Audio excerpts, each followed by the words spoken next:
Most men are walking into a psychological slaughterhouse. Without even knowing it, every time you approach a woman with that hopeful smile or a rehearsed line, you aren't just risking a no. You are actively hardwiring your brain for social subservience. There is a silent, biological mechanism in the female amygdala designed to detect supplication, the subtle scent of a man seeking validation, and once she smells it, your value doesn't just drop, it evaporates.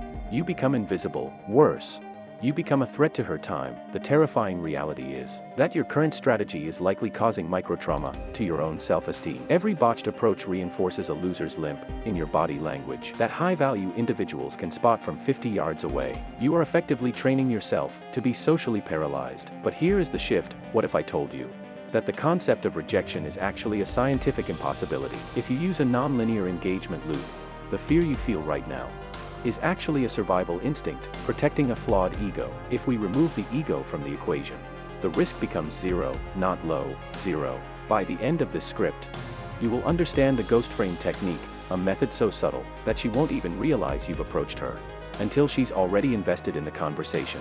You will learn to bypass the stranger danger reflex and tap into the deep-seated evolutionary need for high-status alliance. If you follow this protocol, you won't just talk to her, you will become the most interesting event in her day. Part 1. The pre-approach. The observer's paradox. In physics, the act of observing a particle changes its behavior. Socially, the act of looking at a girl often alerts her defense shield. The top 0.01% of social engineers don't start with a look, they start with environmental dominance. Before you even think about a smile, you must establish that you are of the environment, not a predator entering it. The 70-30 its peripheral rule. Never stare directly at her first. Human beings have evolved to feel hunted when eyes are locked from a distance. Instead, use your peripheral vision. Stand at a 45-degree angle. You should be so comfortable in your space that she begins to wonder why you haven't noticed her yet. The microsmile, the Duchenne signal. If you make eye contact, do not give a full, toothy grin. That screams I want something from you. Instead, use a half smirk that only affects the corners of your eyes. It signals, I see something mildly amusing. And it isn't necessarily you. This creates a value gap. She now has to earn the full smile. Part 2. The first move, the contextual bridge. The biggest mistake is thinking you need a line. In economics, we call this a high entry barrier. Instead, you use a low-stakes observational query. Don't ask about her, ask about the thing near her. If you are in a cafe, don't say hi. You're pretty. Say, that drink looks like a brave choice. Is it actually drinkable, or just aesthetic? Why this works, zero risk. If she gives a short answer, you haven't failed. You were just asking about the drink. You can turn back to your phone or your book without losing face. Psychological safety. You haven't commented on her looks, so her defense shield stays down. You are just two humans discussing the environment. Part 3. The push-pull philosophy.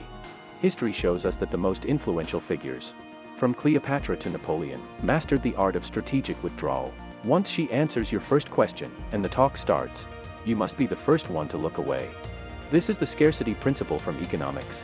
If you stay too long, your value drops. If you talk for 60 seconds, and then say, I have to get back to this email, but you seem to have better taste in music than most people here, and then you actually turn away, you have created a vacuum. She will subconsciously feel the need to fill that vacuum. In psychology, this is the Zeigarnik effect. The human brain remembers interrupted tasks better than completed ones. By interrupting the interaction yourself, you become a mystery that needs solving. Part 4. The Bina risk mindset. The Stoic foundation. The reason 99.9% of men fail is that they are outcome dependent. They want a number, they want a date. The 0.01% are process dependent. Your goal isn't to get her number, your goal is to test the vibe. When you approach with the mindset of a scientist, simply collecting data, the fear disappears. You cannot be rejected by a data point. The step-by-step execution, the proximity lean. Move into her personal bubble, but keep your body oriented away from her. This signals high status, the smile release. Make eye contact for exactly 1.5 seconds. Give the micro smirk, and then look at something else in the room. The opening vibe check, make a comment about the shared reality, the music, the crowd, the weird painting on the wall, the tactical exit. Just as the conversation hits a high point, leave, give her your name and say, we should actually finish this conversation. When I'm not in a rush, do you have an Instagram? Or a way to stay in touch, the final revelation. The secret the experts don't tell you is that confidence is a byproduct of competence. You don't get confident to approach. You approach to get competent. By using the ghost frame and the contextual bridge, you are removing the approach entirely. You aren't approaching a girl. You are commenting on the world. And she just happens to be standing there. This is the ultimate zero-risk strategy. Because you never actually put your ego on the line, you remain the observer, the polymath, the man of mystery. And in a world of desperate men, a man of mystery is the ultimate prize. Go out today, don't look for a yes. Look for a reaction. The world is your laboratory.